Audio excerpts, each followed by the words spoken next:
Hey guys, Brad Gilmore here. Want to give a big shout out to our title sponsor, Walker Texas Lawyer. If you or a loved one have been injured in an accident, whether that be a car, truck, motorcycle accident, or some kind of other issue, hit up Walker Texas Lawyer at 713-552-1117 or walkertexaslawyer.com. Oh, Brad, what have you done now?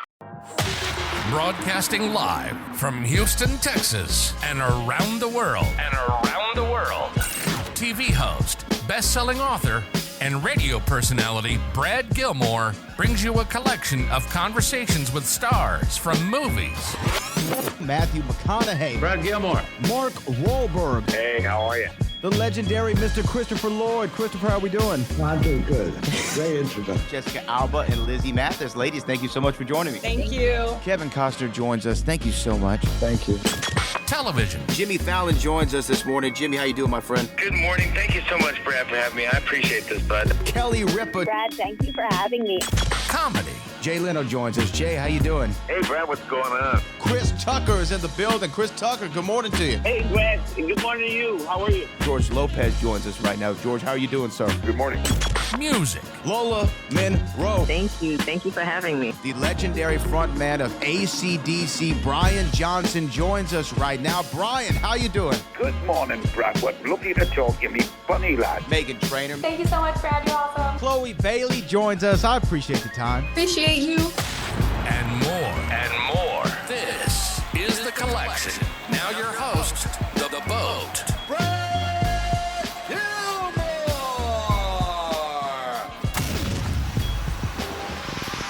Houston, Ashley, Megan, thank you so much for taking the time. Congratulations on season 4. Thanks. Thank you. You know, if I could start with you, Megan, when I think about season 4, I remember Jerry Seinfeld saying when they were doing their series that season 4 was the breakout season for him. It's where all the gears kind of felt like they all lined up. They understood the stories that resonated. They understood the characters and the kind of the flow of the show. Would you say that this season kind of feels the same for you as far as everything's kind of coming together now that you've had these reps before? Yeah, definitely. We are exactly like the 4th season of Seinfeld. We're just as popular, just as critically lauded and acclaimed. We have just as many celebrities. Yes. So first season, you know, you're doing a lot of like building of the world, and you're also getting to know your actors and what their strengths are. And then second and third season, you're mixing up the dynamics. But I feel like the season 4, we were like, we know what everybody's groove is, and we're just going to write towards that thing.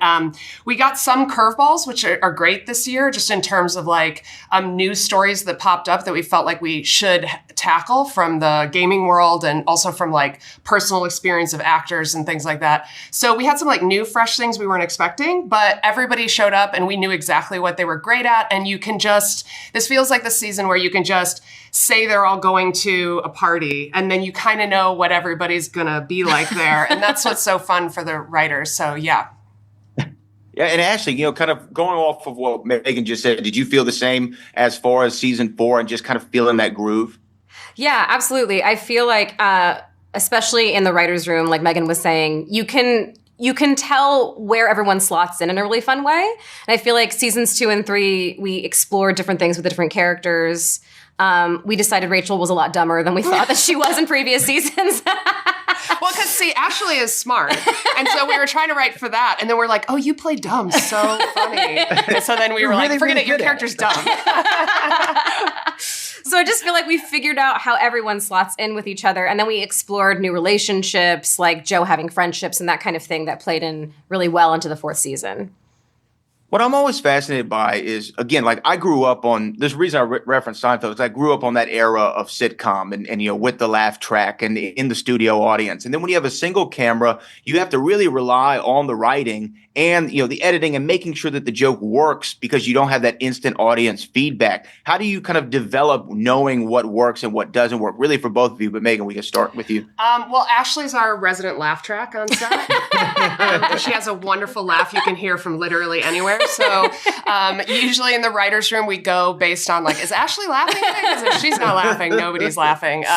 But no, we, thankfully we have a lot of the actors that help us out either in the writing front or directing. So there's a lot of interplay between behind the camera and in front of it. So I feel like we can really believe you guys when you tell us whether something feels good and is working, because obviously you're going to have to play it in front of the cameras, but they've spent so much time behind the cameras with us that they know what our intention is for a scene as well.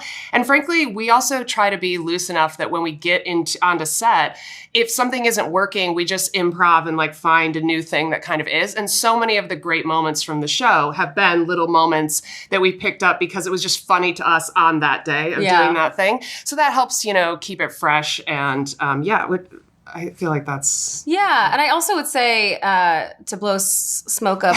good. Yeah. Please. Is like Meg and David and Rob have worked on some of the most iconic comedy shows of all time, and they're all individually extremely funny and good at what they do. And so I see watching, especially like Meg and David in the room this season, like watching them work and how their minds work and how they think about comedy. It's just been influenced, like Megan has been funny, I think, since she came out of the womb probably. So I just feel like not out loud till I was 15, but in my head. But in her head, hilarious. I was funny all the time. Yeah. So I feel like when you have that sensibility in the people that are like leading the team, it just filters into all the scripts and everything that's going on. And also to have the freedom, now that we know our characters well enough, and to have the freedom in terms of the people that are running the show to like try things. Yeah. Like Megan says, some of my favorite moments in the show are improv. And it's just because people knew their characters and felt comfortable enough to try something on the day. And we during rehearsal, we'll rehearse the scene. And if the crew is laughing, that's a good sign too. They're enjoying it. But yeah, we try to be loose and let those things happen because you guys are just so funny and your character so well. So you can kind of let them go. Yeah. Well, congratulations again on season 4. The series is fantastic. I have a lot of fun watching it, and I really appreciate y'all taking some time. Thank you so much. Y'all have a good one. You too. Bye-bye.